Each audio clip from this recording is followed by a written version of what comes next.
Hello, everyone, and welcome to episode 60 of the True Crime All the Time Unsolved podcast. I'm Mike Ferguson, and with me, as always, is my partner in true crime, Mike Gibson. Gibby, what do you have to say for yourself? Fergie, a.k.a. Michael Ferguson, a.k.a. Harley Chopper Dude. I'm good. Life is good. Life is good, man. I'm alive, and I'm kicking. And really, that's half the battle. That is. Just getting out of bed, man. Waking up and just that you woke up. You're like, okay, I woke up this time. Now what? Put one foot in front of the other. And then having a positive attitude like you do goes a long way in life. That gets you out the front door. It brightens up everyone around you. Yeah, you know me. You are I'm a magnet. Freaking globe light in a dark tunnel. You're like a light bright. Oh, light bright. Just call me light bright. Oh, life is good though, man. Yeah, you know. Got to take what you dealt. All right, we got some new Patreon supporters. You want to give some shout-outs? Let's do some shouty-outs. We had Janine Mulvaney. The Mulvaney. Kelly. Just Kelly. But that's enough. We don't know. I know. If it's male or female. Could just be the last name. We said, you know what? That's true. Let's just put our last name out there and just put our Irish Kelly name out. We had Aaron Johnson. Yeah, big A. Melissa Lovell. She may or may not be related to the astronaut. Maybe, maybe not. We don't know. Yeah. I'd like to hope she is. I like to think she is. We're just circle around the... Because we got that going for us. Yeah. Julie Moore. Sure. Melissa Bonfardine. I think. We'll go with it. We're going to have to go with it. Melissa Bonfardine. We had Debbie Self. Yeah, she's self. She's just herself. That's all she can be, man. I'm just me. Michelle Thompson. Yeah. Poppy Woodhouse. Like some poppy. That's an interesting name. Pass the poppy. Stephanie Hill. Eileen Villanueva. Leaning to the left or right? Robert Baker. Yeah. Kevin Triplett. More than one, huh? Brian Eichelberger. Kelly Holiday. So like in the singer Holiday, you know? Who are you talking about? Billie Holiday? Yeah. The singer? Yeah. You know those songs. I know them all, man. You know them better because you actually were alive. That's true. I was back in the day. You were at the speakeasy. I was. Like really in the front row listening. That's right. And then if we go back into the vault, Gibbs, this week we selected Donna Almeida. Donna's been a longtime supporter, big fan of the show. Yeah, that's awesome. So big shout out to her. We really appreciate it. And a big shout out to all of our new Patreon supporters, all of the people that continue to support us month after month. Yes. They really allow us to keep doing what we're doing. Especially our Patreon giveaway. Yeah. Big shout out to Jenny Lynn Storms. She was our February Patreon winner, our very first ever. And as the winner, she got to go out to the merch mart and pick whatever she wanted. That's awesome. And she picked something cool, True Crime All the Time, and she'll get it in the mail if she hasn't already. She could get any of that, or she could have had a personal phone call from you, and she chose that. So, you know.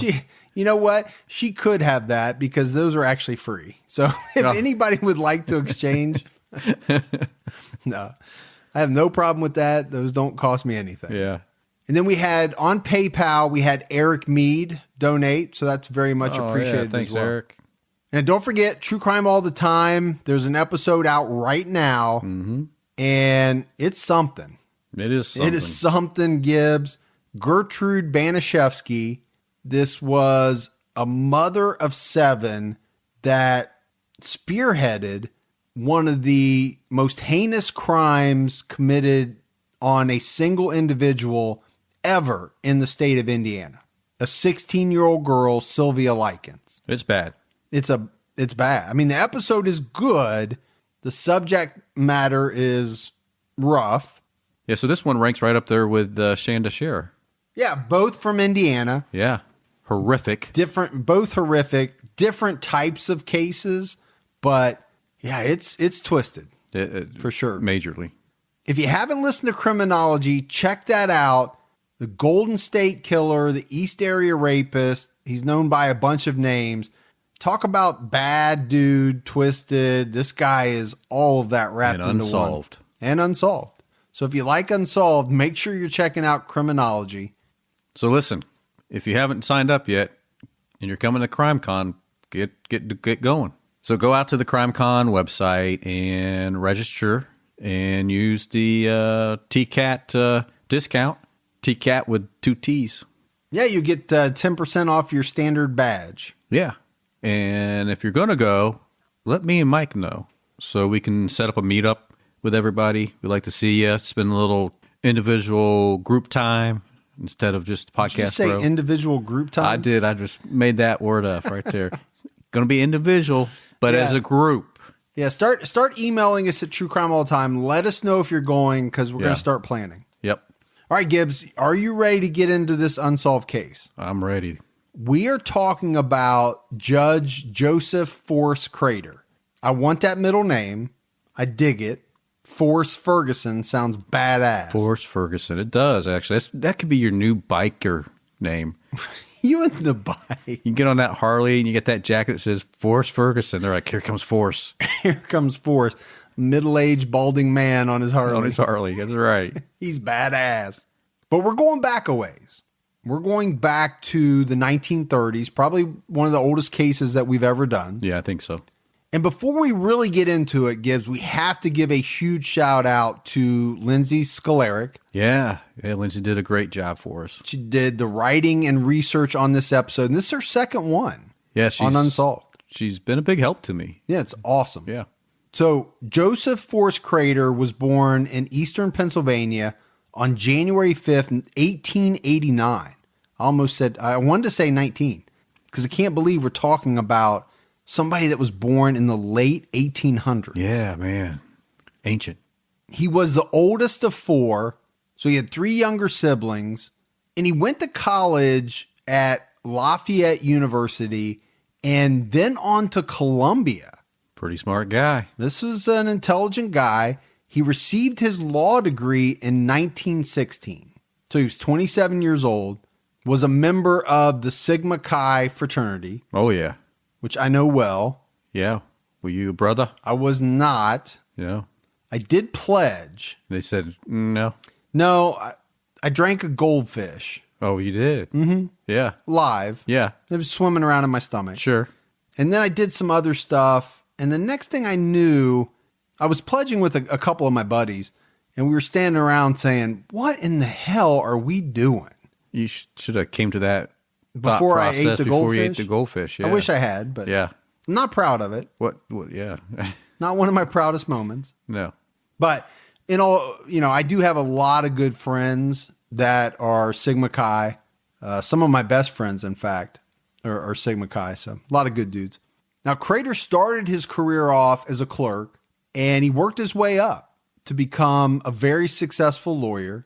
And as he did that, as he got this modicum of success, he developed a lot of political connections throughout New York City. In 1930, Crater is 41 years old. And the governor of New York at the time is Franklin Delano Roosevelt. FDR. FDR, pretty big deal. Really big deal. Would go on to be president, 3 terms, right? roll out the New Deal. Only president that served 3 terms. Yeah, so like I said, he was kind of a big deal. He was governor of New York at the time. He puts Crater on the state bench at the age of 41. That's pretty young for It that. is pretty young. Now, people only lived to be, about 47 at the time, so it was young, but it wasn't. No, I'm just kidding. That'd be really old back then. Yeah. No, what 41, pretty young, I think, to be on the state. Today, I would be pretty young, I would think. I would think so.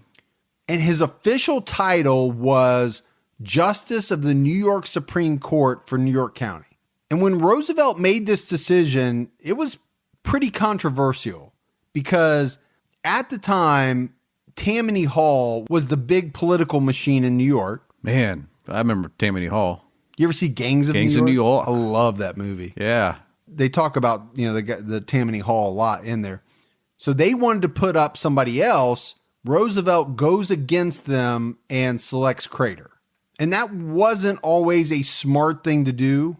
going against Tammany Hall, even if you're FDR, Yeah. was probably a risky proposition. That'd be really risky. They were very powerful.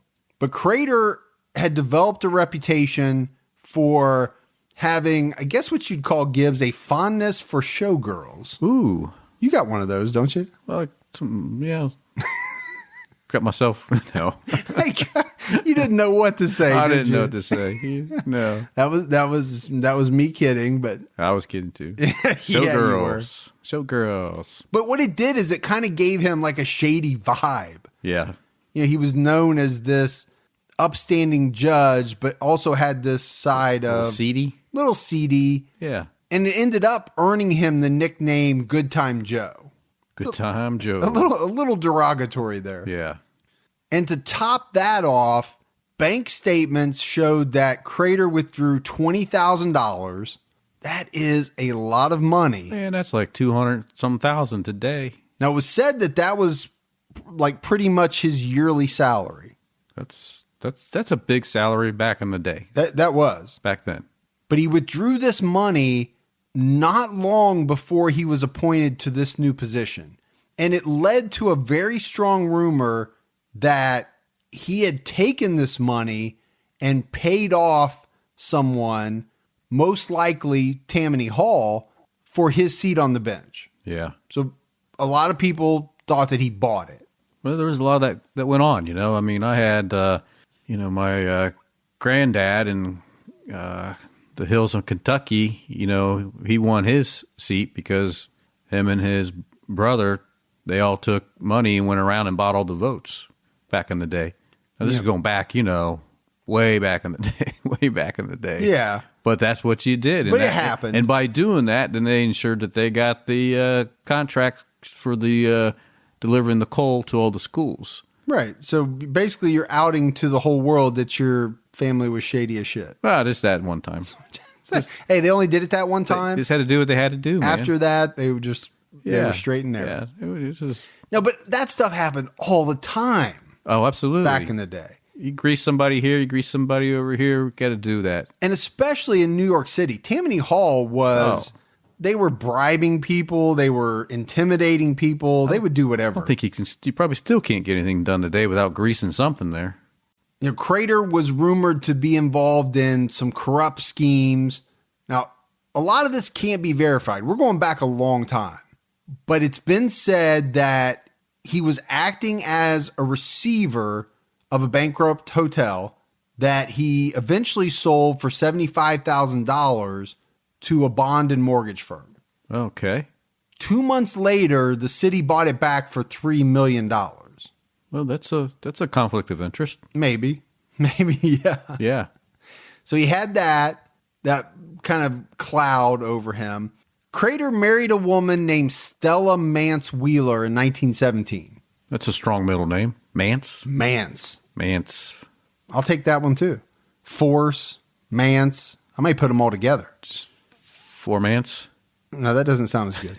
But he had been hired as her divorce attorney, and a year after her divorce, after it was finalized, they married.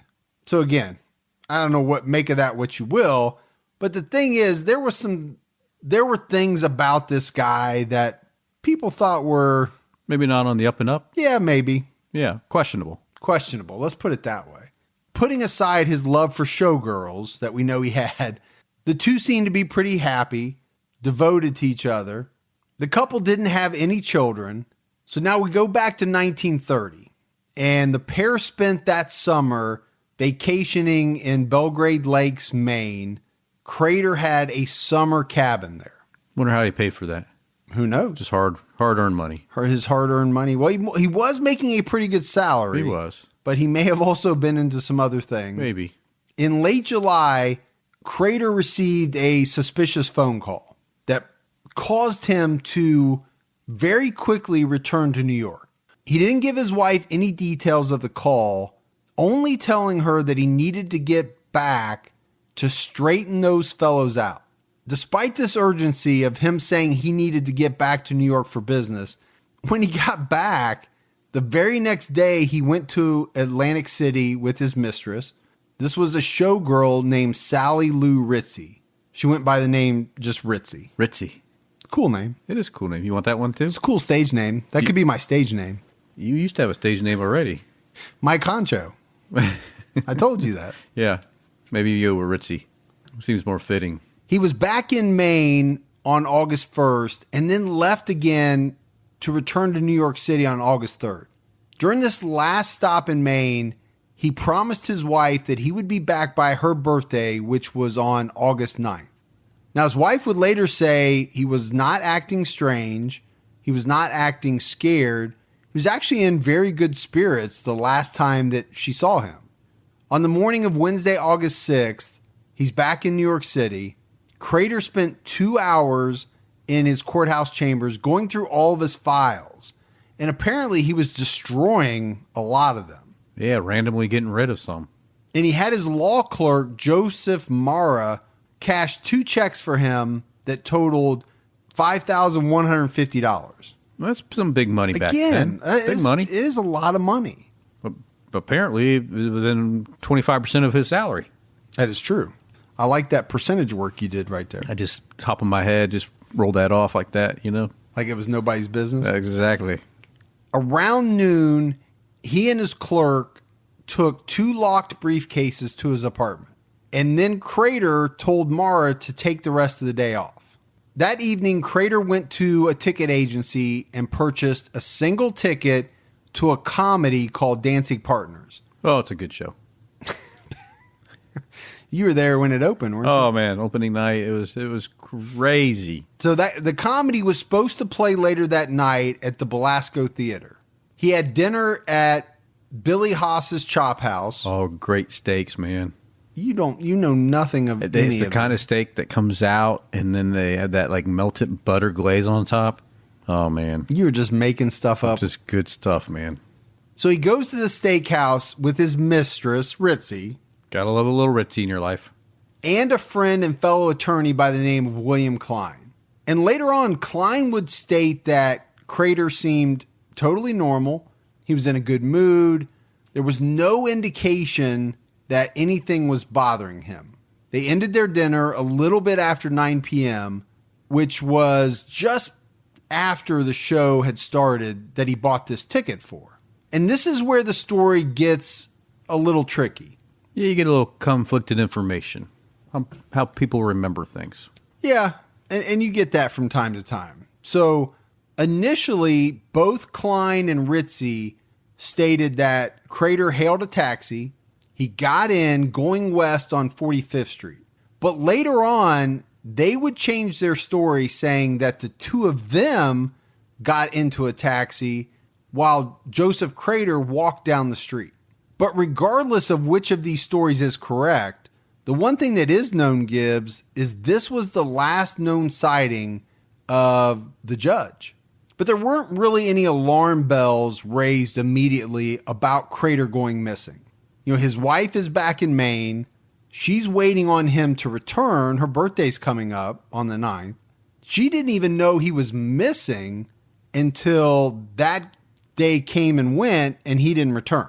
Yeah, she just figured he's out doing business. And it was at that point that she started calling his friends, asking if anyone had seen him or knew where he was.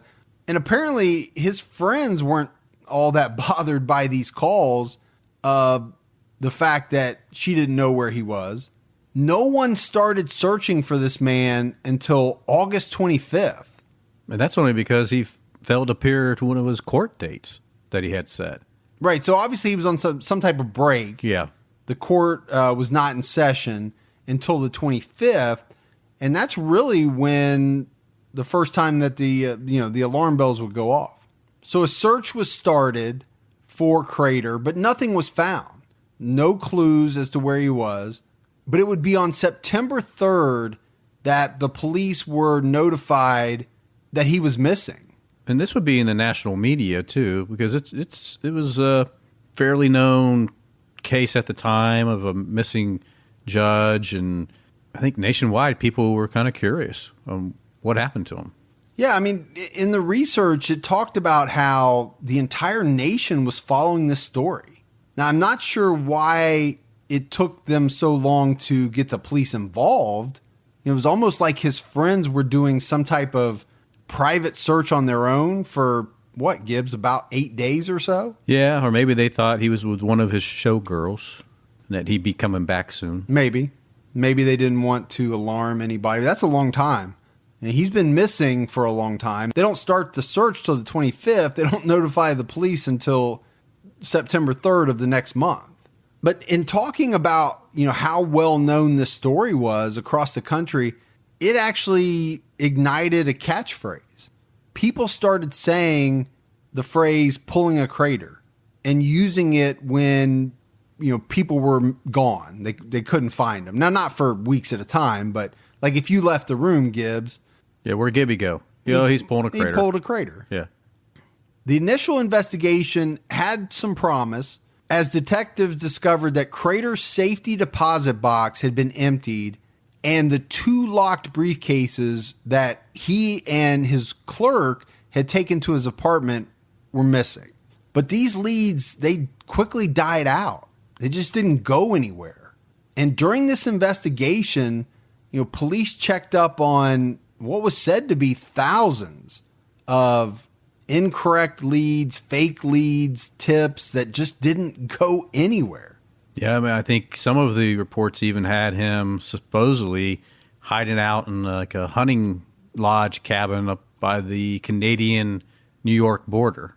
And this lodge that he was supposedly at was owned by a man named Timothy Quillinan. And his son Francis was a son-in-law of ex-governor Al Smith. Francis was also the attorney who succeeded Crater at his law firm in Manhattan, where he practiced before he became a judge. But police denied this rumor, denied they were searching the area by this lodge. But the person that was kind of leading this investigation was a man named John Warner. And he just also happened to be a son-in-law of the ex-governor Al Smith. It's all kind of fishy, you got these people that know each other all tied in tightly. Well, I think it's, we talked in the beginning about his political connections, and they were pretty significant. He knew a lot of people, which I think, Gibbs, can be most times beneficial. Yeah. It can also be detrimental if something doesn't go the way it should in some people's eyes. Absolutely. Something goes awry, you don't do what they wanted you to do. It's time for them to do something with you. And Crater's mistress, Ritzy, the showgirl, that dined with him the night he disappeared, was also questioned.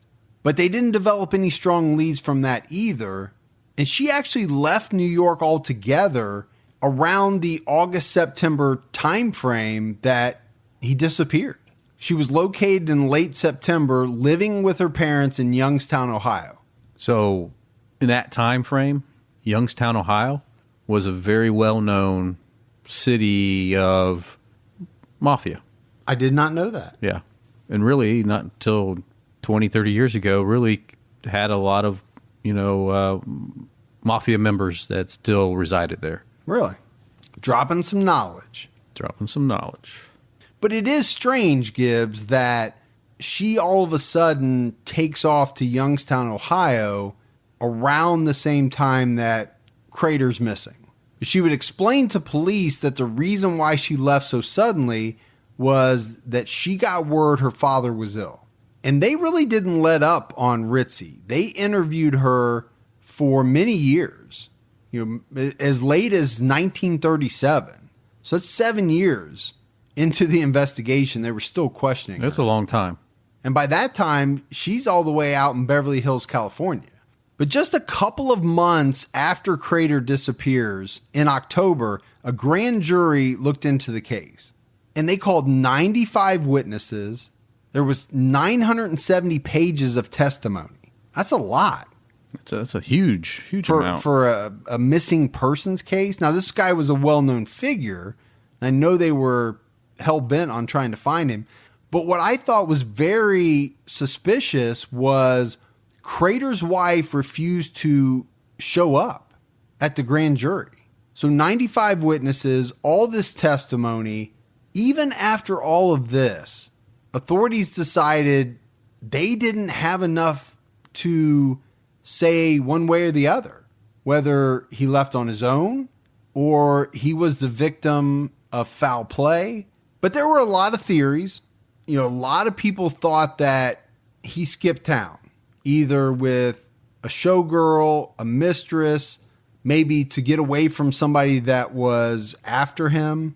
And it's not until January of 1931, and this is 6 months after his disappearance, that his wife Stella returns home from the summer cabin. So her husband's missing, and she's just going to hang out at the vacationing at the summer cabin? Yeah, I think she was. I think she was just kicking back. You don't find that odd? I find it extremely odd, but from your tone, it was almost like, yeah, she was just kicking back. It's what she does. It is what it is. But when she gets home, she finds some envelopes in a dresser drawer. And inside the envelopes, there are several uncashed checks. There's some stocks, bonds, 3 life insurance policies, and a note. And the note turns out to be from Joseph Crater. And the note is very strange. All it says is, I am very wary, Joe. And wary is not even spelled correctly, which I find odd for a guy that graduated law school from Columbia University. Yeah. So you got to put that in there. It's spelled W-H-A-R-Y. The note also listed all of his financial assets. And the police are very suspicious about these documents, because they had already searched the house before she came home, and they alleged that the drawers where she found these documents were empty when they searched them. Add on top of that, that they had a 24-hour guard posted at the house or at the apartment that they lived. So what's the question, Gibbs? What happened to Judge Joseph Forrest Crater? Yeah, I mean, it's got you thinking. Police find out that the day before he went missing, another showgirl by the name of June Bryce had been seen talking to Crater. And a lawyer for Crater's wife comes forward with a theory. And the theory is that Crater was blackmailed by this woman, June Bryce, and her boyfriend, who was a gangster. Now we got gangsters involved. Yeah.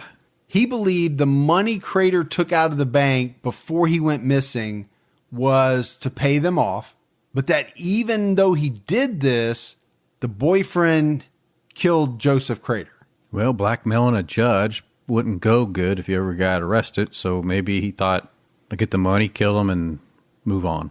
Plausible. Yeah. But Bryce was never questioned because she disappeared the day the grand jury was set to convene. And Gibbs, she would not be found until 1948. 1948.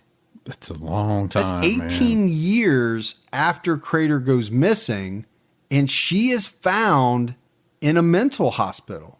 She had been institutionalized, and at the point where they find her, she's not coherent. Like, she literally cannot tell them anything. But I do think there's a lot of people, Gibbs, that don't think this theory holds a lot of water. And one of the reasons is, so if Bryce and her gangster boyfriend are blackmailing the judge for money, why would they then turn around and kill him when they could possibly have the ability to continue to reap those benefits? Yeah, absolutely. They can get more money out of him, maybe use his influence on the bench somehow. Now, we don't know exactly what the blackmail would have been, right, if it was even, if this really happened, but that's something that people bring up. Another theory is that Crater was killed by the mafia. And this theory involves a woman named Vivian Gordon, who was involved in high-end escort services, connected with a madam by the name of Polly Adler. And Gordon had connections with a lot of influential people, businessmen, gangsters like Jack Legs Diamond. And it was rumored that Joseph Crater also socialized with Jack Diamond, and that he knew Diamond's former boss, Arnold Rothstein. And Arnold Rothstein is a big name in mafia history. You know, he was a kingpin in the Jewish mob, was widely known to be part of the corruption that surrounded professional sports. Not to mention that he was a character in The Godfather. I was going to say, he was in... You can't leave that out. I think he's in a few mob movies. Oh yeah, he's been in a lot, but you know, he was thought to be a guy that fixed a lot of sporting events. He really was one of the first people to make the mob into more of like a business. Yeah, really. I mean, corporate wise. Yeah. Yeah. Now, Rothstein was murdered in 1928 when he failed to pay a debt he owed from a fixed poker game. And apparently, Gibbs, this was a 3-day long poker game marathon. It's like the early days of the World Championship of Poker. Yeah, something like that. I don't know if they were playing Texas Hold'em, but eventually Rothstein ended up owing like $320,000. It's a lot of money back then. It is. What would that be today? Be 4.8 mil. We'll go with it. Yeah.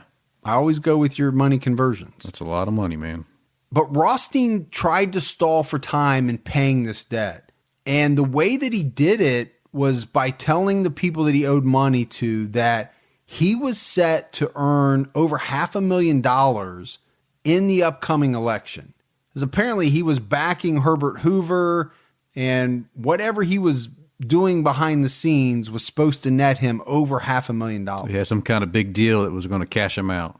Now, Crater was very upset over the murder of Arnold Rothstein. And after Rothstein's death, his empire was broken up and it got divided between a whole bunch of different illegal organizations. And it also really played a role in the eventual downfall of Tammany Hall.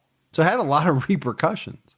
On February 20th, 1931, Vivian Gordon was angry because she lost custody of her daughter after she was convicted of a crime. And it was after this that she met with the head of an official inquiry into some city government corruption. And this inquiry, Gibbs, kind of started as a result of Crater's disappearance. And she testified in this official inquiry about police falsely arresting women for prostitution in exchange for them getting more money in their paychecks. So it was almost like they were getting bonuses for arrests. So they were falsely arresting women and calling them prostitutes. And it's just 5 days after this testimony that Vivian Gordon was found dead, strangled to death in the Bronx. When police searched her apartment, they found a coat that had belonged to Joseph Crater. And there's a lot of publicity around this case of Vivian Gordon and her murder. It ultimately led to the resignation of some of the police officers that she had accused of framing her before her death. And it also led to the suicide of her daughter. Yeah, it's pretty rough.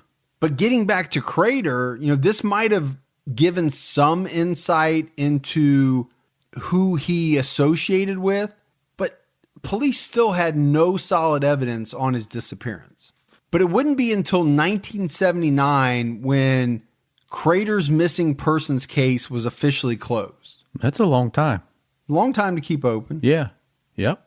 Because by that point in time, he would have been, 90 years old if he was alive in 79, I think? Yeah, I believe you're right. Right around there. Right around there.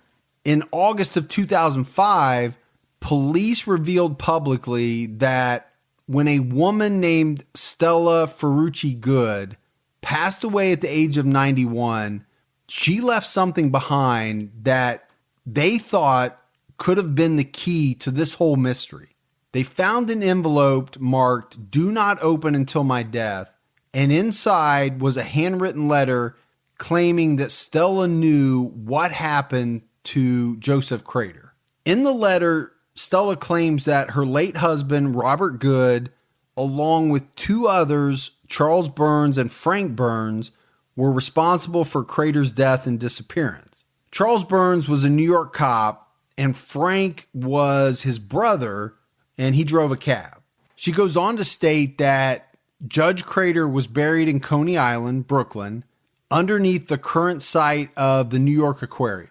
And there were police sources that confirmed that in the 1950s, there were skeletal remains of 5 bodies found at the time that the aquarium was being built. That's a lot. That sounds like it's a dumping place for somebody. For somebody, for sure. In the letter, she also stated that Officer Burns was one of the police bodyguards for Murder Incorporated killer Abe Relis at the time of his suspicious death. So we're back into the mafia again, Gibbs. Yeah, we are. Murder Incorporated. We're deep into it right now. And back in 1941, Relis had somehow fell to his death from the 6th floor window of a hotel.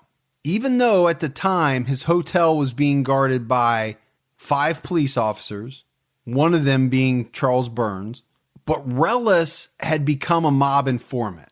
And he did this to escape the death penalty, and he was testifying against many of the Murder Incorporated killers. His death happened just a few hours before he was set to testify against mob boss Albert Anastasia. So we're talking about major players in the world of the mafia. Absolutely. So he went flying out the window, either voluntarily or got a little help from somebody. Or involuntarily. Yeah. Yeah. And when you put all of these circumstances together, it's hard not to think that you have to lean towards the side of it being involuntary. So Stella goes on to lay out in this letter a story that Frank Burns picked up Crater in his cab, drove a few blocks, picked up 2 more men, then drove out to Coney Island where he picked up 2 additional men, and that's when Crater was killed and buried. Now, the letter doesn't provide any motive for why Crater was killed. But they were able to confirm that Charles Burns did actually work for the NYPD from 1926 to 1946. Which I think is some corroboration. Not a whole lot, but it means that at least Charles Burns was a real person. He was a police officer. And he did work in that area of Coney Island. They were able to confirm that too. Police also went back and looked into those remains that had been found when the aquarium was built to see if any of them could be identified. In addition, they investigated to see if they could confirm whether or not Frank Burns was the cabbie who picked up Judge Crater the night he disappeared. If that was the case, it would seem that with all these mob connections and police scandals, it could be likely that the letter is real and accurate. Well, it could be. But the thing is that there has not been like any official statement from the NYPD since this, confirming it to be true, but there hasn't been any statement saying the other either. So I think it's just something that's still unknown. Yeah, I mean, this all happened in 2005. And like you mentioned, there's been no real announcements from the NYPD, so we don't know what they found.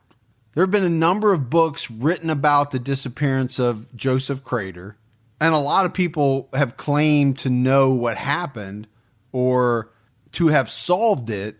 And a lot of this makes finding, real solid information on the case very difficult. Yeah, you'd have a lot of conflicting stories. Yeah, because there's so much speculation, and there's a lot of people putting things out saying, yeah, I know what happened, this is what happened, when in reality it's not a fact. Yeah, and as longer you go through time like this, it's harder to verify that information. And I think it's really interesting that upon her death, she had this letter and that they opened it up and they got to read a little bit about this, but she's gone. Nobody can really verify too much of the information, but I think it's pretty important. I don't think someone would just write a random letter like this and just have it waiting to be opened up. Someone could, but I think in this case, there might be something valid about it. Yeah, just think about it. This happened in 1930. The police didn't reveal the information about this letter until 2005. After her husband's disappearance, Stella could no longer maintain their apartment on her salary alone. Apparently, she was living off of about $12 a week. That's some slim living there, man. But it was 1930. Yeah, that's true. And she was working as a telephone operator. Hey, my mom did that, man. Did she? Yeah, little switchboard operator when she was just out of, like 17, 18 years old. Like actually pulling the wires and putting them in? Moving them around, yeah. AT&T. So Stella was eventually evicted from the apartment. And it was after she was evicted that she petitioned to have her husband declared legally dead so that she could receive his life insurance. But apparently this was no easy task. Well, the life insurance companies don't want to pay out. They're going to fight it. It's not going to be easy. No, they're not going to make it easy for you. And her attorney had to put up a pretty big fight. So she started this petition in 1937. So he would have been missing for 7 years. And it was not granted until 1939. Wow. So it took her 2 years of fighting to get him declared legally dead. But we said his missing persons case wasn't closed until 79. Yeah. So essentially they were conducting a missing persons case on a man that had already been declared legally dead. But because they have no body. I think that's why. Yeah. They have no body. In 1938, Stella married another man named Carl Kuntz in Elkton, Maryland. And in a weird twist, Carl's first wife hung herself only 8 days before he married Stella. That seems like some strange timing. It seems really strange timing. Stella ended up separating from Kuntz in 1950, and then she died in 1969. And it was said, Gibbs, that after his disappearance, Stella Crater would go to a bar in Greenwich Village, and she would honor her husband by ordering 2 drinks. She would finish one, and then she would say, "Good luck, Joe, wherever you are." That's cool. That is cool. I don't know how long she did it for, but Right. So that's it. That's the case of Judge Joseph Force Crater. And there's a lot going on in this, Gibbs. You know, the mafia stuff alone. I think you really have to look at this letter from this woman who also was named Stella. I thought that was strange. Yeah, I did too. Shared the same first name as Crater's wife.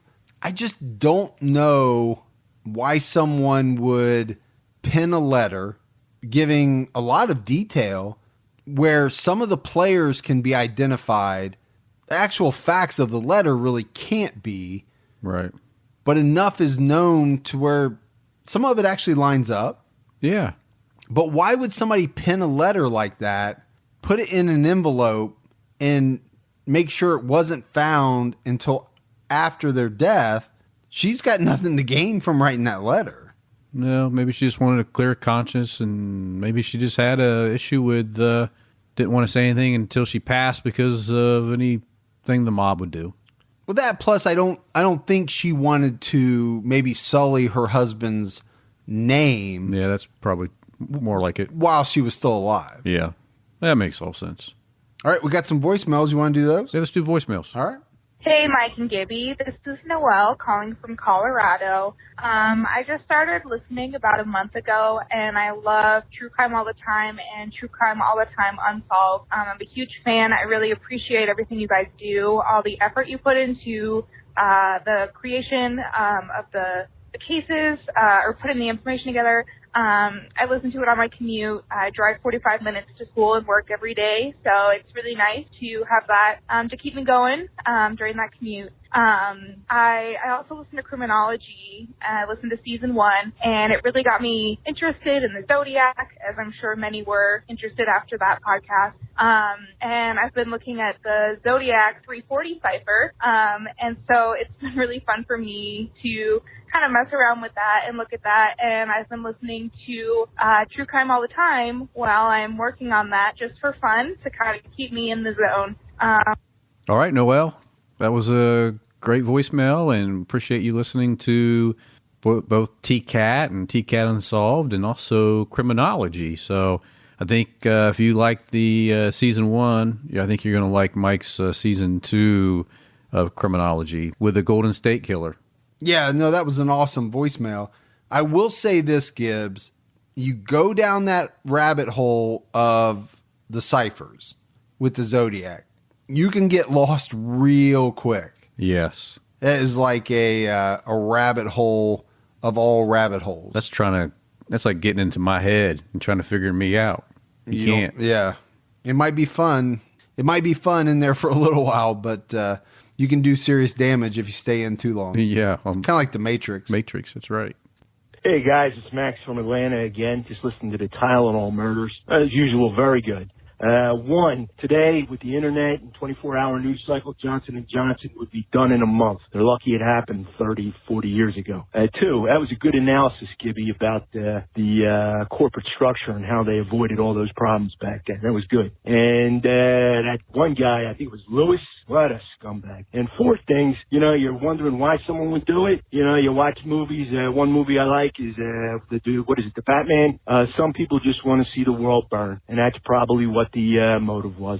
Thanks again. Keep your own time ticking, and appreciate the show. It's great, man. It's great. Bye. Man, Max always comes through. Always. He always brings it. And I think you and I kind of talked about that theory of, Max called it the Batman theory, but there are people that just want to see the world burn. Yeah. Now, I will say on social media, there were a lot of people talking about the fact that they really believed that case centered around a specific person. Yeah. Unabomber? No, the killer was targeting a specific person. I don't know how you could target somebody, because you got to, it's like a magic trick, man. You got to make sure they go into the store and go to that aisle and pick that medicine and get that specific jar and then take those pills that are in there mixed in with the other good ones. But I think you and I were operating on the assumption that all of the pills were put back on the shelf. There are some people that believe that one of the jars was tainted specifically for a person. Oh, and was taken to their residence and switched out? No, after it was already they had bought it. Yeah. It was there. You could break in. Oh, yeah. You could get into somebody's house and put one of the pills in, and then you do the cover up by putting a whole bunch of, okay. That's yeah, and it's feasible. something you and I didn't think about. I think that really did happen in some of the other poisoning cases, but I'm not sure. I still probably lean towards the fact that this was just random. Yeah. Somebody wanting to see people murdered, but I could do it a whole lot cleaner. The theory that people put forth, it does make some sense. Yeah. Hey, Mike Gibby, what is going on? This is Brad from Utah. Been listening to you guys' podcast quite a bit lately, and it is phenomenal. Great podcast. Keep up the good work. My friend and I are going to try and start our own podcast here pretty quick. So any tips or anything that you guys got that you can help out with, let me know. Stay safe and keep your own time ticking. Yeah. Well, that's good voicemail, man. Brad, you got some excitement, man. That's good. You're going to need that excitement. He is fired up. Yeah. So a couple tips I'll throw out. Number one, get you some good equipment. Yes. And number two, prepared to give up a bunch of things that you like doing. Yeah, exactly. All those fun little things you get to do now, say goodbye. You might as well turn your DVR off. You might as well cancel multiple seasons of whatever it is you're taping right now. Yeah. Yeah, there's so much work that goes into it, and it's worth it. You can't quit your day job. Definitely can't quit your day job. Well, that's the other thing. You're not going to get rich, doing a podcast. Yeah, advertising is very hard to come by. And even the ones that you do get as you get bigger, it's not a ton of money. Gibbs and I, we really rely on Patreon donations and PayPal. We really do. To keep going. But it can be a lot of fun. Yeah, we sure enjoy it. I will say, Brad, if you have any questions, reach out. Hey, Mike and Gibby, it's Chrissy. I'm in Montana. Haven't heard any Montana callers yet, so woohoo. Anyways, I just got done listening to the last week's, I think, episode, the scorecard killer, something like that. Anyway, actually what my voicemail is about is I went to see the movie Game Night last night, and two things. The first time I ever heard the saying, you just jumped the shark, was during that podcast when you said something to Gibby about, oh, this episode just jumped the shark. Well, so last night, during the movie, they said that, and then immediately after that, Michael C. Hall, who plays Dexter, showed up in the movie. So I just thought it was hilarious. So you guys should go watch that movie. It's funny, and it's just really funny. I was laughing my butt off. So anyway, you guys keep up the great work. Keep your own time ticking, and we'll see you later. Bye. Wow, great voicemail from Chrissy up in Montana. And she got to give it a little woot woot. She got woot woot for Montana. Yeah. Woot, Montana in the house. I'll tell you how far out of the loop I am, Gibbs. I don't even know what game night is. I never even heard of it. Really? No. Well, I guess you have to Google it and find out. So back to Brad. That's what hours and hours of researching every night. Yeah, does to your movie skills. And I have to tell everybody I have the hiccups, so you might have heard some during the voicemails. Yeah. This last 20 minutes of recording, he picked up the hiccups. We're trying to get through it. Most of them will be edited out, but I can't edit the ones out that happened during the voicemail. Nope. All right, everyone. We appreciate you listening, and we'll be back next week. And that's another episode of True Crime All Time Unsolved. So for Mike and Gibby, stay safe and keep your own time ticking.